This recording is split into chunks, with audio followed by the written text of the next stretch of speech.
getting customers that will actually make a purchase to my site. So one of the things that a lot of people deal with is getting a lower quality of traffic over to their website. So people come, they look around, they may be at the cart, but they don't buy. That could be a number of things. The number one reason I see with people using ads, driving traffic, and not getting any sales is because they use the wrong objective. A lot of people run engagement campaigns. A lot of people run traffic campaigns. If you want someone to see your ad and get over to your site and take action, you want to run, yes, a conversion campaign. Engagement campaign is going to show your ad to a lower quality of traffic. It's people who are likely to like, comment, follow, share. A traffic campaign is going to show your ads to people who are likely to click. And that's literally it. They'll click on the ad, not even let your website load, then, probably go back to Facebook.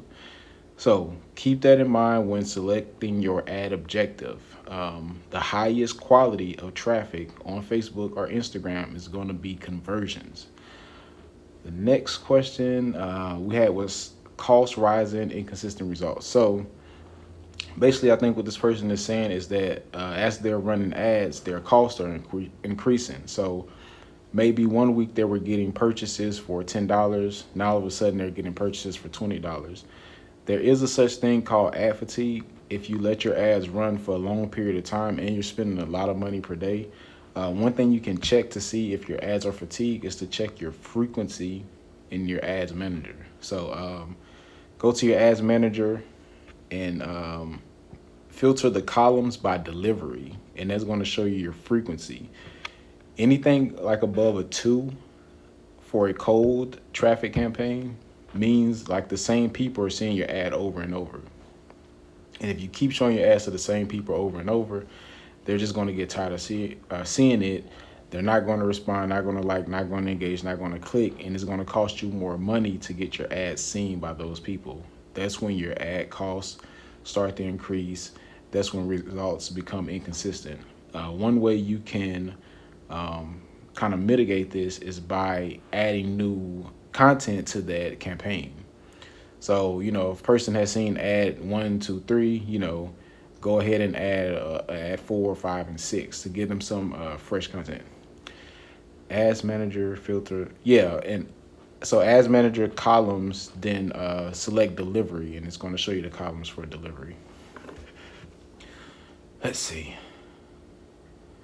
Getting the right audience to buy and knowing when to kill an ad. So that's a good one. So when should you kill an ad? One thing I like to do is set a amount of what I'm willing to lose or spend to acquire a customer. So let's say, I always use this as an example, if you're trying to sell a $300 bundle deal and there's like $100 of profit tied up into that bundle deal, maybe you're willing to spend $90 to acquire that customer.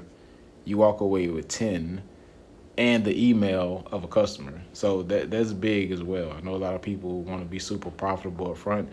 Sometimes you break even, sometimes you lose money, sometimes you walk away with $10, but you did collect the email of a customer so you can follow up with them later, sell them complimentary products, sell them some hair later on in the future. Then you're super profitable in those situations. But back to the question, when to kill an ad in this situation would be if we have only $100 of profit tied up into this deal and we've spent $150, we're losing in this deal. So that's probably a good time to turn off your ads. So anytime you spent, more than what you're going to make, you probably want to turn it off, unless you're playing like a super long game where you can afford to lose money, but make it up on the back end with your ads. I don't know if y'all familiar with a company called like diapers.com.